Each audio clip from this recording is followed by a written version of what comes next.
Welcome everybody to Office Hours. As a few folks are still trickling in, I'm so glad to be able to welcome you, especially because I hope you can tell I'm excited about having Brooke and Leah on, and Adam who from Urban 3, who is going to join as well.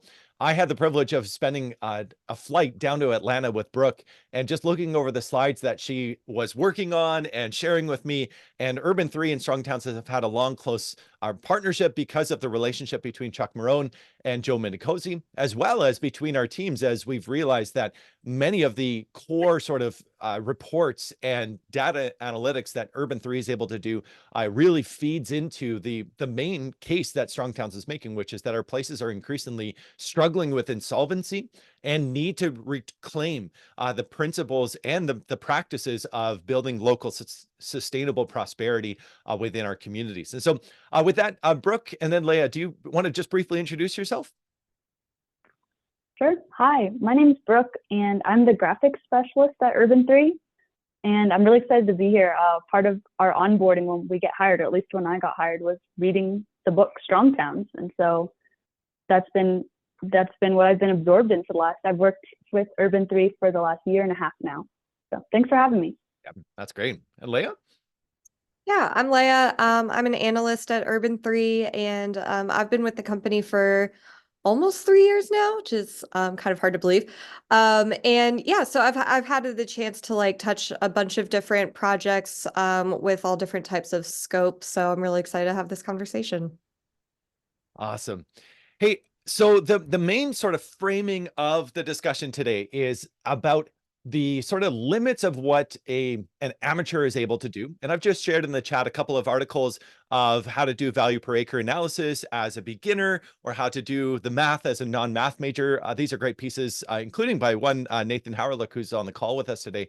But for the team at Urban 3, do you want to touch on like what is the sort of the scope of the work that you do as specialists? Because I want to sort of take that and then drill that down, much in the way that like a dentist is like, please don't do your own dental work, but please do brush your teeth. What does that look like? Maybe Leah, do you want to talk about like, what is it that you with your superpowers are able to do with, the support of having high-end subscriptions to, fancy GIS tools, down to like, what are the things that are much closer to brushing your teeth that we, the regular people, can do?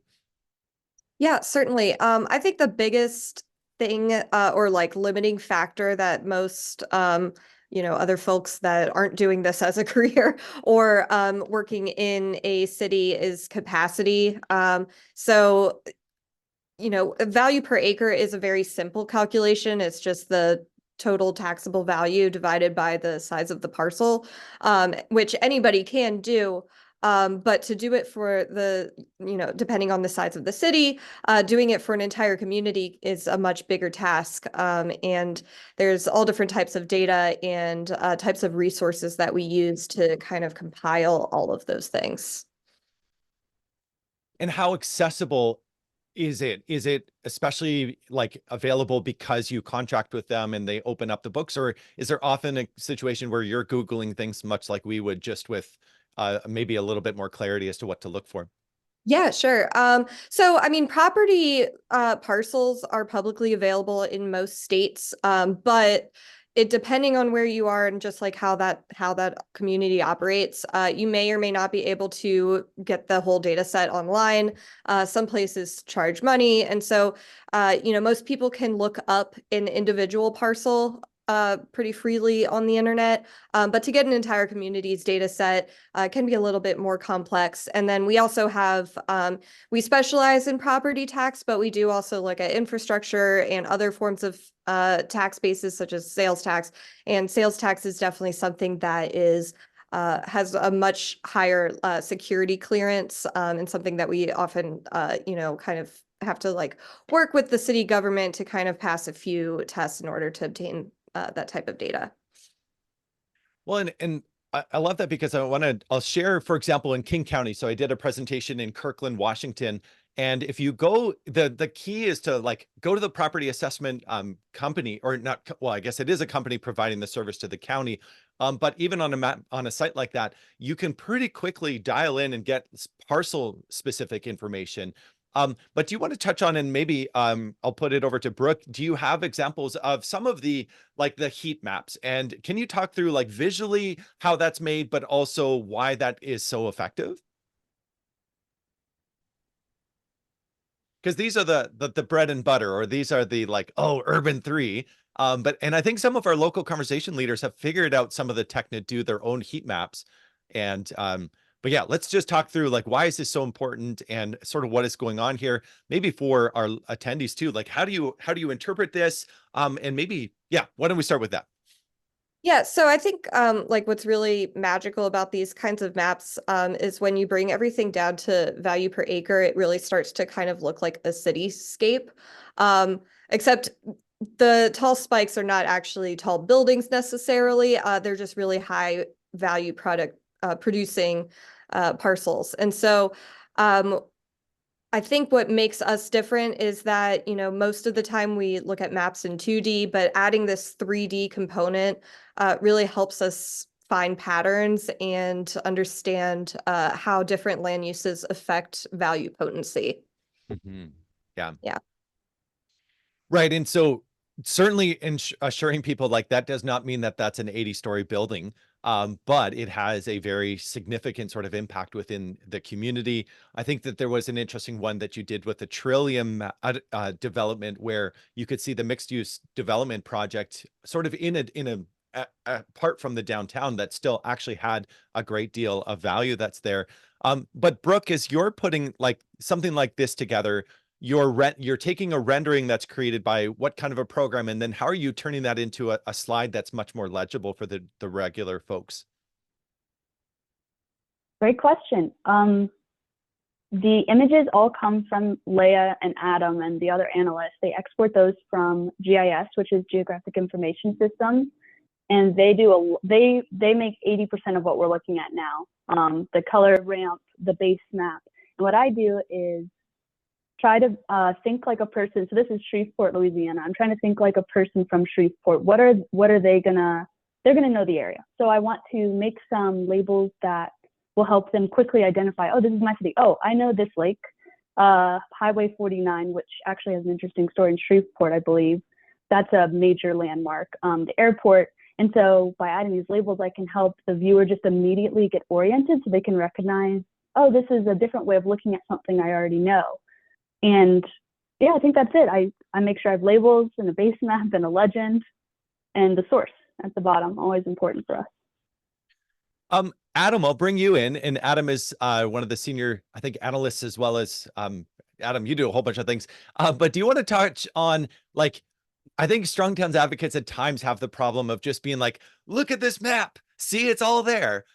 How do we actually translate that into a cogent argument that actually helps people to then themselves become that person that just sees the map and is like, oh, it's so plain? Yeah, I think one of a kind of a key next step after creating a visual like this or starting to do picking of different properties in your community and understanding what the value per acre, the productivity of those different properties are, is introducing them as examples of different land use types. So you can compare, you know, a typical single family home, a single family detached home to, you know, some commercial building to, you know, a duplex or a quadplex. And yeah, we kind of in Urban Three's presentations, we call these kind of land use types, but connecting information from that model, from that 3D value per acre model, and then putting it to different buildings or different land uses in a community that people might be familiar with. Yeah. So that then, yeah, when they drive by, you know, a commercial strip center, and then when they drive by, you know, a relatively, you know, a moderately dense residential building, they'll be like, oh, I remember when I was looking at that model, that strip center might have only been, yeah, 500,000 in terms of value per acre compared to, oh, this moderate density residential building was 4.5 million per acre. So that's kind of, I think, a key next step or a key step in this process of seeing a model or starting to pull numbers for different properties and then connecting them to to different land uses that people are familiar with in your community. So that they can start rooting those buildings or rooting those land uses in kind of this financial productivity conversation.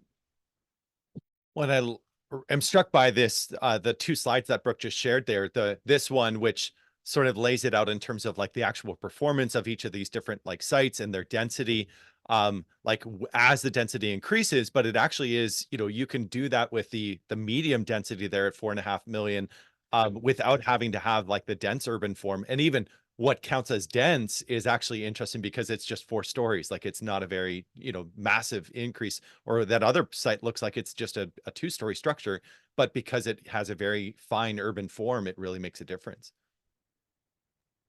Yeah, and I think density is relative to the size of the city or community. So like this is for Springfield, which is a pretty decently sized city, but it also isn't, it's no Miami or any, where we have multi-story condos and things like that. And so density for them is, this 4-story mixed use property or that 2-story commercial that's wedged between 2 other buildings. So yeah. Can you talk? Oh, go ahead. That I think that the point that Leah just made is actually is really critical. Is you can compare 2 different communities, but just keeping that perspective of density is relative or intensity of use is relative, and from one community to the other. And so that's another thing is people see models from one city or one community and think about it in the context of their community. That's just an important factor to keep in mind. Yeah. So we've got a bunch of Canadians on, and you were sharing with me that property tax revenue is handled a little bit differently across, across the country borders, as well as across state lines. Can you touch on like revenue per acre as it relates to like maybe across the border on both sides, but then also like how do you address the places where people say, I did an analysis in Kirkland, Washington, where the Costco pays what, a downtown like small single story, or it was a 2-story building in their downtown was 14 times as valuable per acre as the Kirkland, Costco was, and was paying 14 times as much in property tax. And immediately people are like, well, but they make up, Costco is where all the sales tax revenue is. And I just responded, I said, look, if you actually take up all 16 acres of your downtown, it vastly outperforms on property tax. But how do you handle some of that? Because people will be like, either property tax doesn't apply in my state in the same way that it might elsewhere. But then also what is the cross-border issues that you come up with? Yeah, I can start with this. I recently was working on a project in Peterborough, Ontario.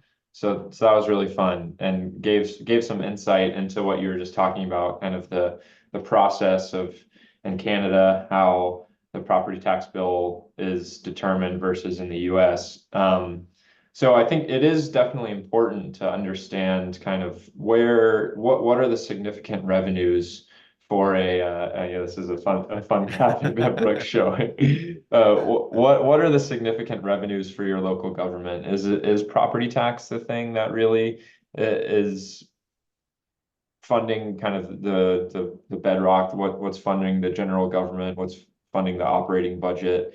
You can see, yeah, here in Peterborough, about half of their the revenues that supported their operating budget come from property tax.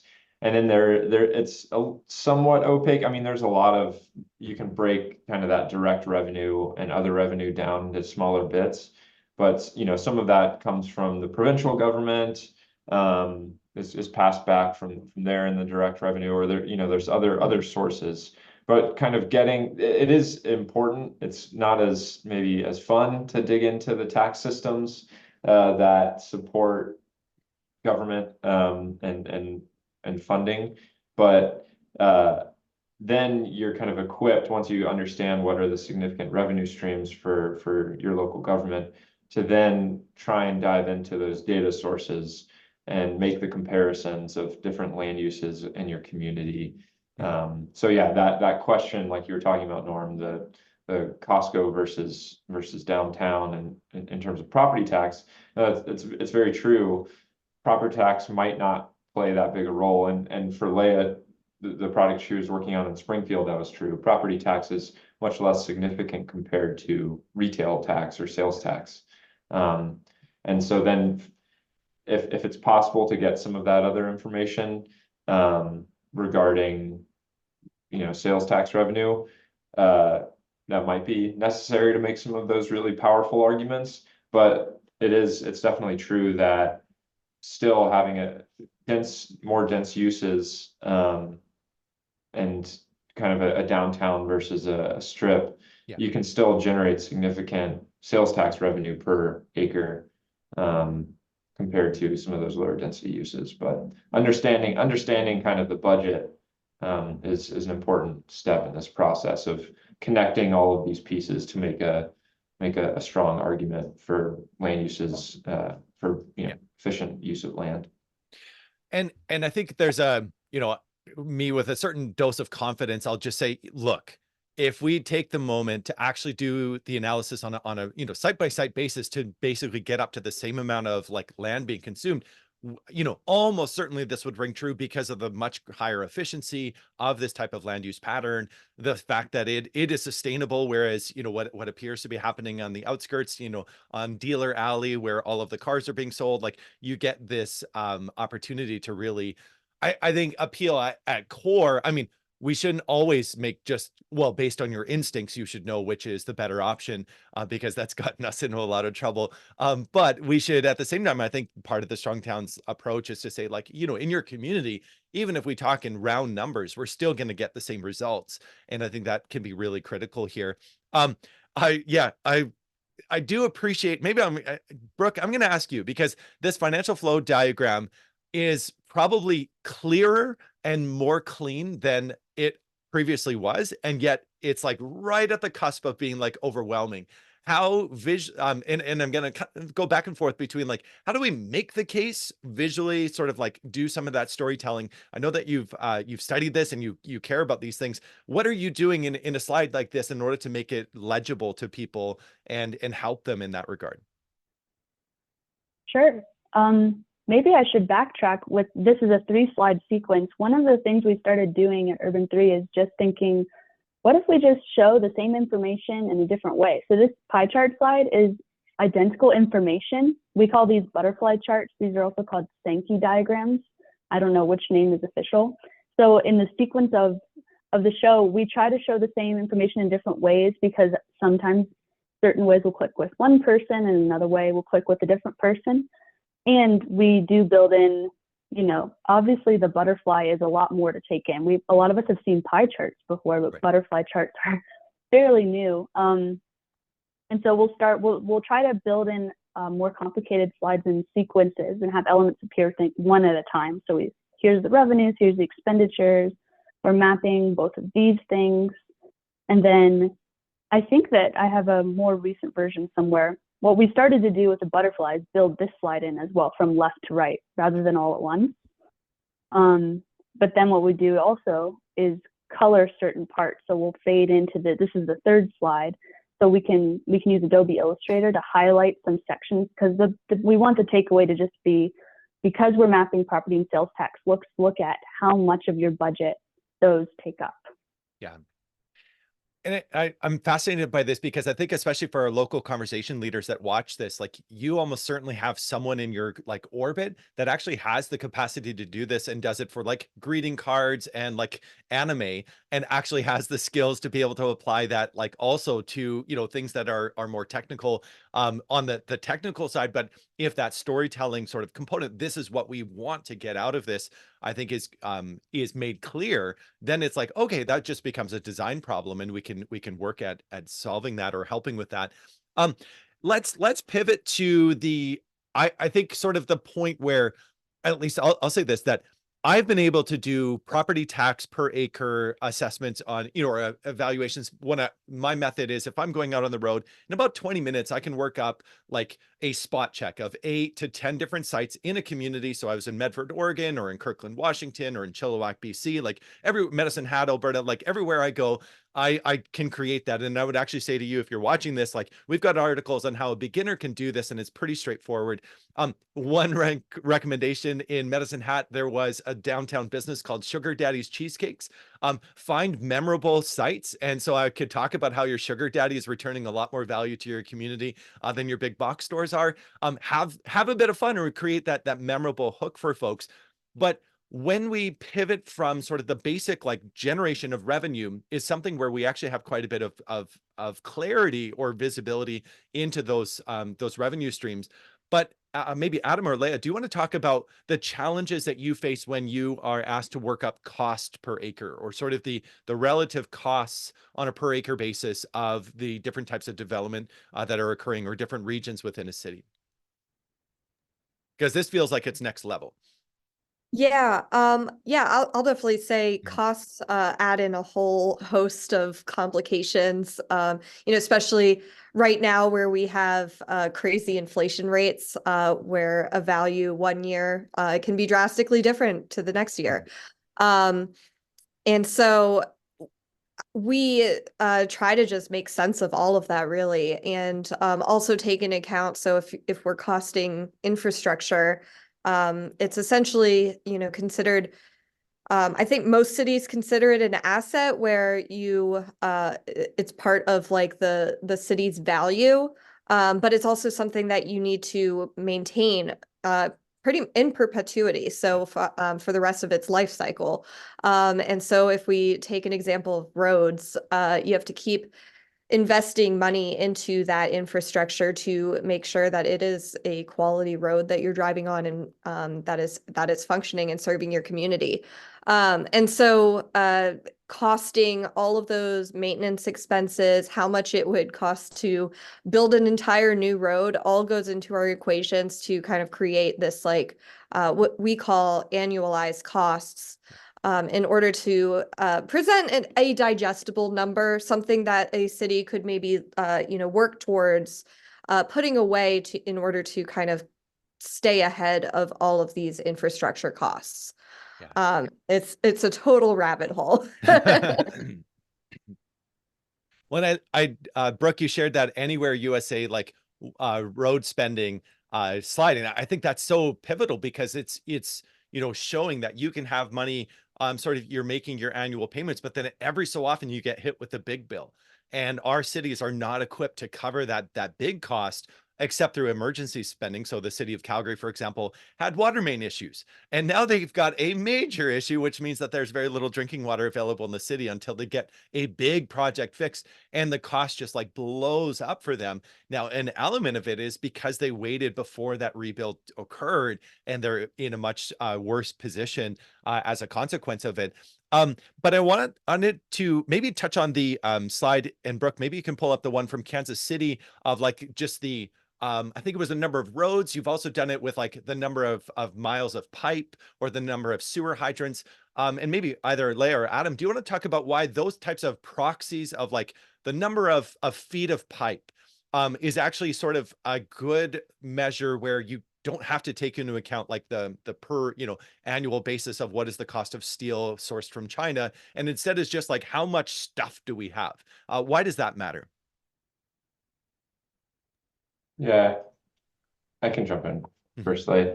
I think one of the interesting things of kind of this comparison that Brooke is showing is, a proxy of paying for things often will come in the form of population. So the more people you have, generally, the more potential revenue you might have in a community. And so if you want to kind of do a pretty, a good first step is to consider how amount of infrastructure, amount of costs has changed relative to the population over time. And so this shows, how has population changed over kind of 100 years in Kansas City versus the amount of sewer pipe. And you see this 1 point, practically two times change in population, but a 27 times change in sewer pipe. And these are just ways to show that there's some incongruency between this cost side of things, the infrastructure side of things, and how it's going to be paid for. And it opens up the conversation of, is this sustainable? And perhaps we need to rethink how our development patterns, what our development patterns look like in order to ensure that we'll have a sustainable local government sustainable service delivery moving forward. And it's just the, sheer volume of this change. And I think another critical thing to, here again with South Bend, this is a situation where it's very plain to people, your revenues are going to be down if you have a negative decline, or I guess negative decline would be a double negative. If you have a decline in population, it will result in the lack of capacity. And yet simultaneously, this I mean, I gave this used this slide in Portland just recently, and I was stumbling over like how to even express a 6,000% increase in the miles of force main. And just, people can understand, oh, if we're constantly having to lift the water, or we're constantly having to do the types of things that like make our systems function, but we have far less capacity to do that. I think that is really critical. And so I guess as you look at like expenses per acre, one of the questions that we have is, how do we develop an understanding for our cities of like the longer life cycle cost of, say, a new development? And what does it look like to do spot checks on proposed development? How often are you asked to do that? If it's a downtown revitalization project, or if it's an edge development or a new urbanist neighborhood, what are some of those sort of processes? Yeah, there you go.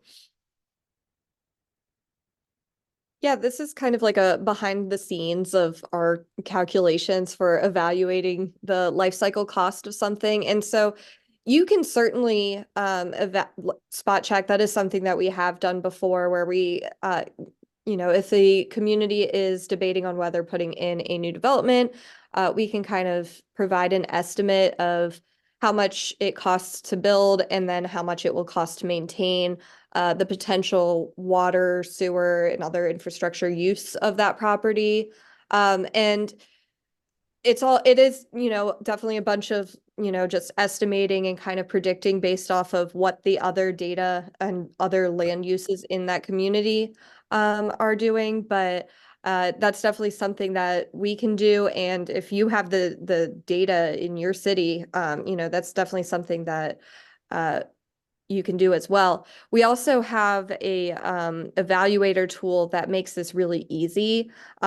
It's a spreadsheet that I don't know if Brooke has that on her computer. I think, not to call you out, Adam, but I think you might have one. I'm on my Mac, but it's a really cool spreadsheet that you can type in all different types of whatever development you want to build, and will return the revenue prospect or estimate, and a cost estimate for maintaining that structure. Mm-hmm.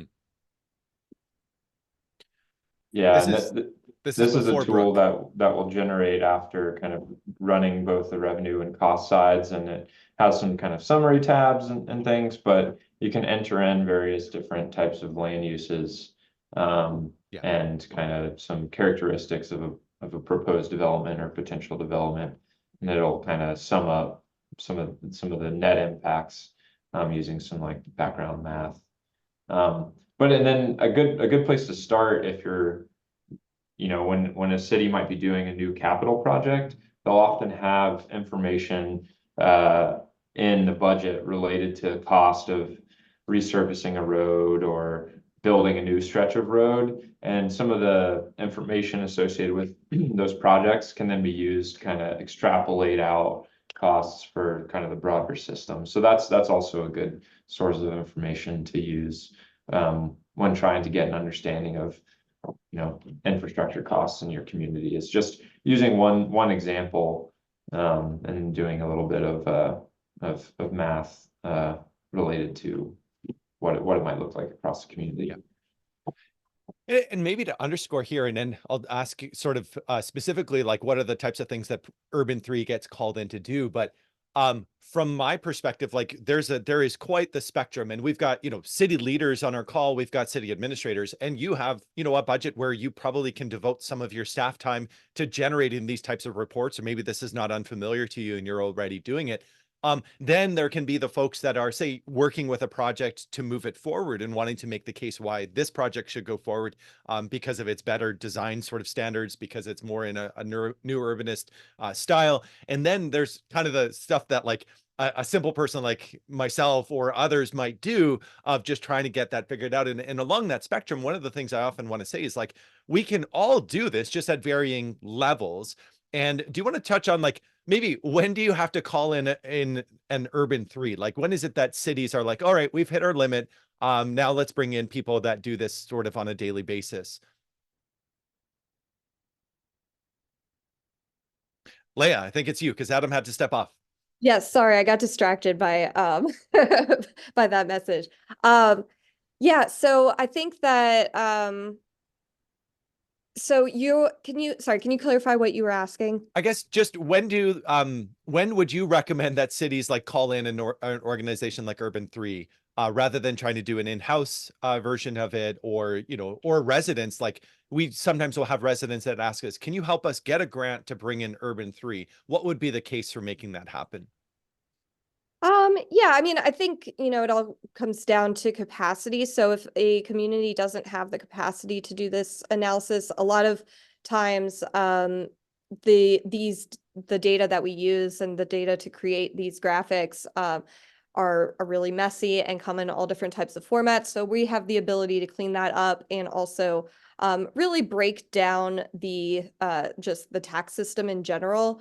And I think that our team, Brooke and Joe, are really talented at translating these complex information into digestible graphics and things that are understandable by the general public. But I also think, we are always willing and open to working, like, for example, if there's, grants that can provide funding and things like that, that we have definitely worked with those in the past, and yeah, would be happy to again. Yeah.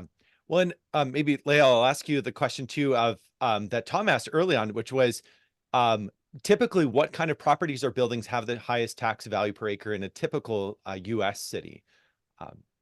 Yeah, I would say it's almost always a mixed use property downtown. It's often historic. And so it's usually buildings that have a lot of land value and a lot of building value, especially packed into a small parcel, essentially. And the building itself is generally takes up the entire parcel, or at least most of it. So there is either parking underground or, kind of like a Texas donut scenario type of thing, or could just be a street just like these, that are walkable retail centers that just really produce high value productivity. Yeah. And I'll say, I mean, we see this, Tom, to your question all the time. And, I think in the next little bit here, I want to pivot to broader comments or questions from everybody that's in the audience.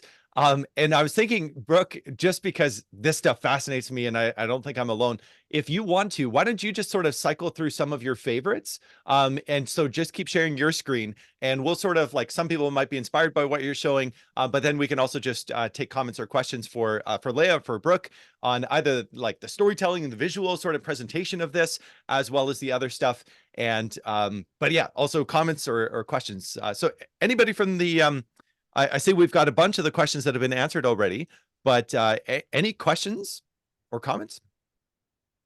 Otherwise, I'll call on people.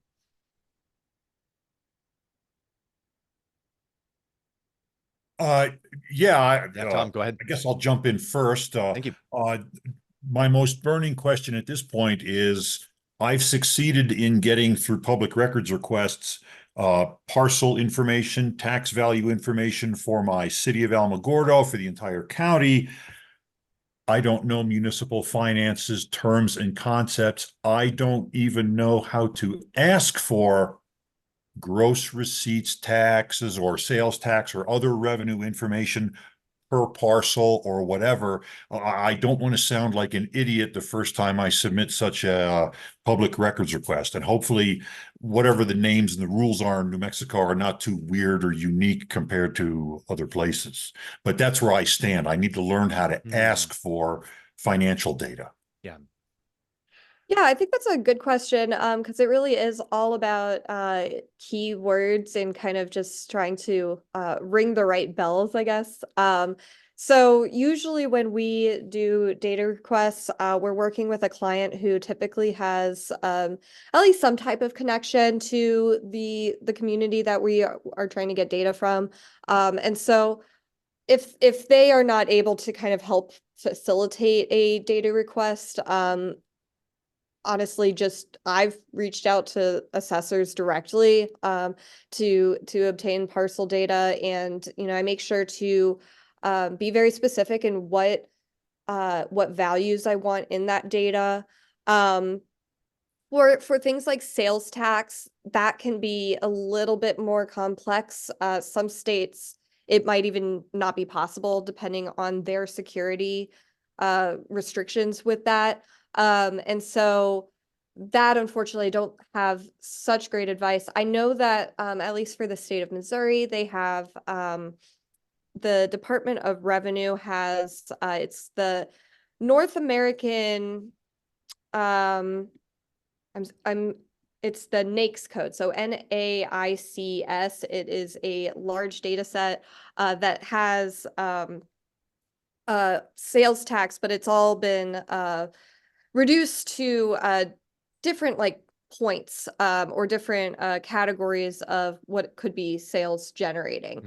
And so here we have a note in one of our shows where they have basically eliminated some of that sales tax information. So if there's less than 6 businesses, they do not display financial data, which does enable us to kind of estimate based off of land use how different properties might be producing sales tax. So it's a little bit less precise, but can also still be a good estimation to get a kind of an idea of what's going on. Look at that comparison of the downtown and the commercial street with even like Bass Pro Shop that sells boats and sells, high value items like, or yeah, that tells a big story there. Wow. And that's the actual sales tax value per acre. Yeah, absolutely. And yeah, sales tax, especially in Missouri, since it plays such a big part, is interesting because even like the Walmart, for example, it's not a huge spike, but it is fairly, high up. There is a little bit of a bump there. And that is just because even at a per acre basis, the Walmart is producing a large amount of sales tax revenue. So, that is kind of the fact of how sales tax works in states like these. Yeah. Jim, over to you. Thank you. Yeah, this question's for Leah and I guess Brooke too. So Pennsylvania has permits a land value tax, right, for cities, and there's a handful of cities that actually employ a land value tax as the basis of their property tax revenue. Have you compared cities that operationally have a land value tax to the traditional building focus tax, and does that flatten out the graphics or does that accentuate the graphics for that matter? That is a good question. I am not aware of any places that we have actually looked at, say, land value revenue, tax revenue, but we do land value per acre that Brooke is pulling up, which generally is a very fascinating type of graphic and just way of looking at things because it is a little bit different. And so I'm not sure if this is necessarily the same, but I'm sure probably fairly correlated to what you would see in a land value tax map. But we do often do comparisons between like the land value to building value and things like that, depending on what type of story we're trying to tell. I had just a quick follow-up question too. When you're looking at cities that have like a building tax or property tax and then a separate city school tax, you just ignore the school tax or do you incorporate that in? Yeah, these are all good questions. So it kind of depends on the audience that we are adhering to. So I think, for example, Florida is one that I know that does has different school district taxes. And so what we will generally do, so for example, when I came across that, we were working with the city. So we only looked at the city tax generation from, or like the tax generation that the city makes, and the school district tax that can vary depending on what district you're in, was omitted from the analysis. Maybe I'll offer a comment to a little bit on Tom's question, but also before that, the going through the freedom of information, like a FOIA request, can sometimes feel like you're showing up with a crowbar and wanting to sort of pry your way in. And I know that, you know, we heard presentations by groups that are big on government and transparency and accountability, and they were talking about submitting, you know, hundreds of thousands of requests to local governments across the United States. And so I do want to sort of do a quick shout out for the beleaguered, like FOIA administrators that have to like deal with a lot of, you know, they're on the one hand, they can be frustrated because they're like, if you're not clear with what you're asking, then we can't be like assured that we're not running afoul of like disclosure laws if we release this information. And so this is what maybe one of the points on touching on what you just shared there of like, what Jim shared is when it comes to property taxes and school taxes, sometimes what Strong Towns will do is we'll say, hey, even if we take schools out of the picture, which we should be funding them and they definitely need that funding, but even if we didn't do that, let's look at like, could we still cover our costs? And so what it does is it says we still have a big bill to pay for fire service, for police service, for schools, for a bunch of other things. Maybe that is in a different parcel, but if we just, and so if there's a rhetorical move, which is, can we cover just this? Even if we set aside the rest of it, because that rest of it might be a bit murkier, but you can say it's more. And that can sometimes cause people to just sit up and realize, oh, you know, if we only have a city full of Bass Pro Shops, we might have some value in our city. But if we had a downtown that was, we allowed it to thrive more, we would just have more to do more. And so there's an opportunity with that. I'll say on the land value tax as well, I did create a discussion post on the community page on the Strong Towns Action Lab. If anybody wants to chime in, someone said, are we ever going to see a land value tax? And I think that is a really pertinent question. They were asking at the national level, but even at the state level or local level, it will be sometime, aside from a few distinctive places that have stepped forward with it. Yeah, and Richard, great point about the challenge of suggesting that something is non-transparent, or I've started to use the word opaque because it suggests that people might have sort of shaded things in so you can't really see, but at the same time created the challenges that we have here with the way that these things are displayed. Other questions or comments? Questions? Just jump on in. And this is a new urban, or is this a new urban community in Wellington, Florida? Do you want to talk a little bit about that, Leah? What are we looking at? Sure. Yeah, this is a small community in Florida, in Palm Beach County.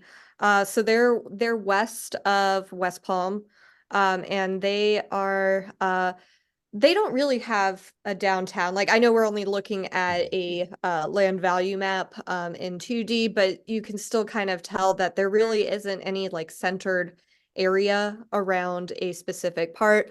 And so they were working with us because they want to densify, since it really is mostly a suburban community.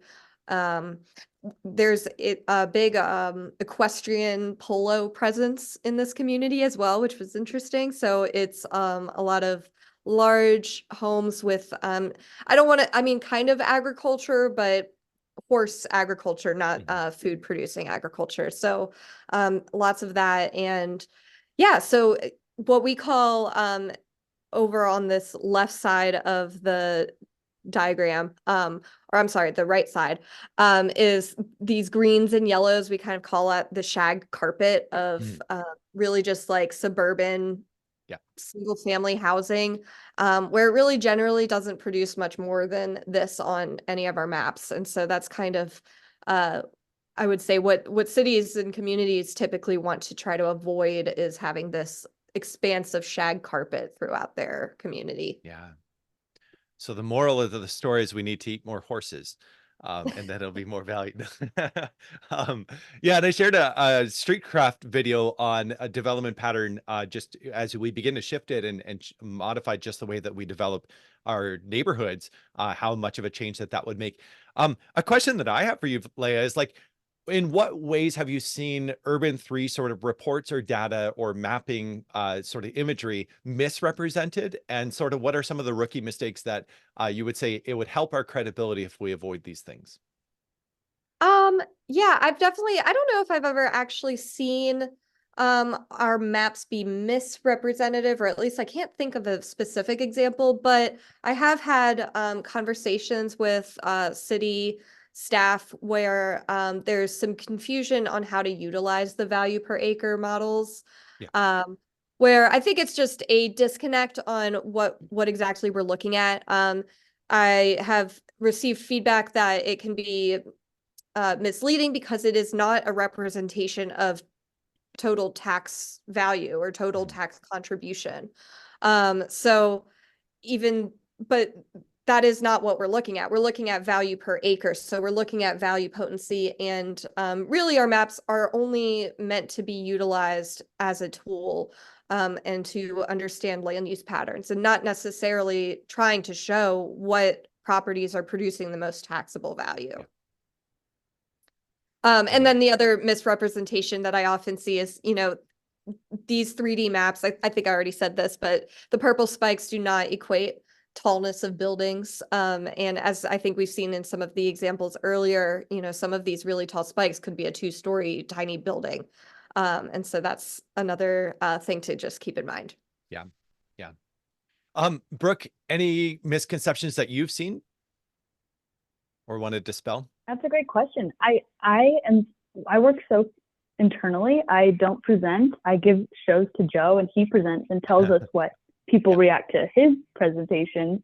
And so I think Leah has covered what I've heard from him, is that people often think the purple spikes are skyscrapers. And yeah, I can't think of anything else off the top of my head, because like I said, I'm in Urban 3 world, and I kind of just hear from my coworkers what other people other people's reactions are.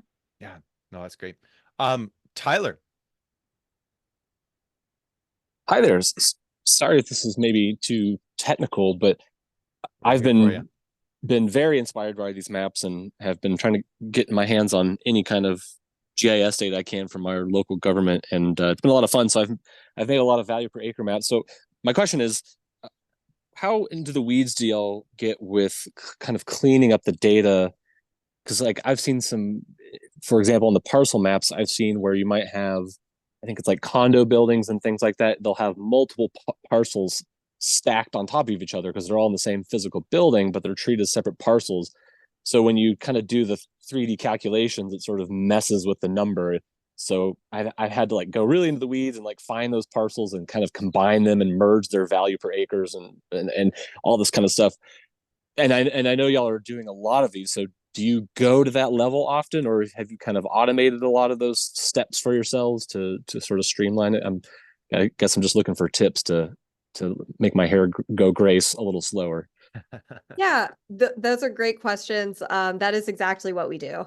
So a lot of these, if we don't clean the data up, because the assessor only cares about how much value a particular homeowner has and how much their tax bill is. So they don't really care about like the structure of the actual parcel data. And so that's exactly what we do with condos. We basically just sum them all together. So that way we are actually calculating the total building value and that total land value to get the full picture. And it is a bit of a painstaking process, which is often why, we say that like any community can do this, but it is time consuming, and it is a capacity issue for most communities. So we are in the process of trying to automate some of these steps, but it kind of depends. There's a lot of merging decisions, I should say, that might be a little subjective, or kind of depends on the community and how they function. So it's not always a straightforward answer, which makes it difficult to automate. Yeah. And I'll say, Yeah. we just hired someone named Carolyn who is awesome because the merging process is such a big task. Like now we have a person dedicated to doing pretty much just that. You know, so it's a big piece that I've observed that y'all work really hard on. Mhm. And Tyler, I'm glad you raised the question, and it's definitely fitting for this because I've faced this same challenge where you'll have like multiple sort of plots associated with a single location. But then the other challenge that I've seen, I was doing this in Medford, Oregon, where there was I think it was an 8-acre site, and they had sectioned off the entire parking lot, which is still privately owned. So it's not in the public realm that it actually could be a public asset. And so the parking lot paid zero and was assessed as zero. And then the adjacent buildings in the strip mall style were had, in a sense, a somewhat more representative like value per acre. But because they were attached but separate parcels, there was a little bit of extra work. And so that makes the point too, that when we like will, allow that to happen, we can actually like, I like to say I'm unmanipulating the numbers a little bit, and I need to be careful about the language that I use with that. But I think that there's a value in that. I'm just going to share briefly, and then we'll go over to, I noticed James had a quick question as well, but I just want to share what I did with a city, Chilliwack, BC, as part of a Rotary Club presentation that I gave there. And this was to show them that in their, oh, I hit the wrong button. I don't need to show what's on. So I just took one road down their community. Here's their little downtown. Then here's, as the development pattern begins to shift to a more suburban style. And then here's like full on suburban next to the highway. And just said like, what we typically will do is we'll take like, this is right across the street from a social service agency. It's a pretty rough neighborhood in a lot of ways down at the end of their little downtown strip. And yet I said, and this building, you could tell by Google Maps, had been like turned over a bunch of times. And you basically just find the amount of acreage that it has, and then look at the total value, do that division to get your value per acre. And what was interesting was just to see, I often will do like a lower performing downtown, slightly higher performing downtown, showing like this is just 2 stories, and the image tells just as much as the number. And then the shift in development pattern to down to 6.18 million an acre. Then of course, because it was in Canada, Tim Hortons, but like you could see the significant departure in development pattern. And then we get down to the superstore and just like display like this is a single owner. I often will like enter in some of these extra like information that just shows like there's so much public investment that has to go into making this type of a process viable. And then always do the comparison. Don't just say like, hey, we could have, there's this and there's this, but like, how would we improve this property to become more like this site on an 8.8 or 8.6 acre site? That can be a lot of value. And so yeah, just to share that. But James, go over to you. Yeah, so yeah, I've seen, I mean, to us it seems obvious, right? The value per acre, you see it spikes for dense apartments. But what I've observed is that sometimes city councillors, they'll go, oh, well, yeah, it's reasonable project taxes, but it costs so much more, the infrastructure cost. So they think, I've even heard some who believe that the lower density areas actually subsidizing the 5/1s or whatever you want to call them, because they see them as so much denser, they must be so much more demanding on like water and this and that. So I mean, I was like I said, I guess it's like Urban 3's kind of secret sauce would be the cost per acre. And it would just be really helpful to know, is there like a kind of quick and dirty cost per acre you could throw together with like the minimal amount of data you can? Like, is there some kind of easy way to at least get a ballpark of how much it's costing? Because obviously you could divide the property, like the costs across the city, but that doesn't really give you different lots who have longer water pipes and stuff like that. So yeah, I was just wondering if there's kind of like a cheat code, I guess, for that part. Yeah, I'm trying to think. I mean, because it really is like one of those things where you can get as detailed as you want, or stay as high level. So you could do at the city view or not. I would say if you can find some type of maybe subdivision. So here we have, this is the parcel level, but we don't always take it to this level of detail. We can take it to a less fine way of looking at things. And if you're able, I mean, it's hard to kind of like say when I don't know what data you have available, but if you're able to, kind of compile all of those costs for some type of subdivision, that can usually help project perhaps how much it might cost in a particular area or for different land use types like this right here. Technical question from Tom. Is it QGIS generated? Let me read the full question. Is this QGIS generated? How did you get color shading on different 3D heights? Might be for Tyler, but actually. Yeah, that was a question specifically for the graphic Gotcha. Tyler made. Yeah. But I'm assuming, is that the same thing for you at Urban 3 as well? We use Esri products. Okay. So yeah. Yeah. That's helpful. I just had a little bit follow up. I'm sorry, I know we're running out of time. I just was wondering, when you say use of subdivision, you mean sort of price out the subdivision, like the road construction cost, the water pipe cost, just for a subdivision, and kind of use that as like a basis? Is that what you meant? That would be my recommendation. If I guess depending on what data you have available, if trying to smooth out for a specific area. For example, a budget might provide like, oh, we spent X amount on this neighborhood, for example, or this business district. That might help inform how the rest of the city is performing or help inform different land use costs. Thank you. That's really helpful. Thanks. It's pretty complex. So it's hard. Yeah. This is a great demonstration of the way that you're able to lay that out for this development pattern in South Bend. And just, that's interesting to even just say, like, what does it cost for water pipe? What does it cost for storm and roads? And this leaves off things like school bus coverage. This leaves off like emergency and medical like services, but it actually, by simplifying it down to just like on the core basics of like roads, water pipe, and sewer and stormwater, like what is it that you're stuck with? How do you manage the bill? So I know that we are at the top of the hour, and trust me, this is stuff that I think a lot of our members find fascinating in their own way. And so thank you to Leah, thank you to Brooke as well for jumping in. This is super helpful. I hope we can do this again in the fall because this was awesome.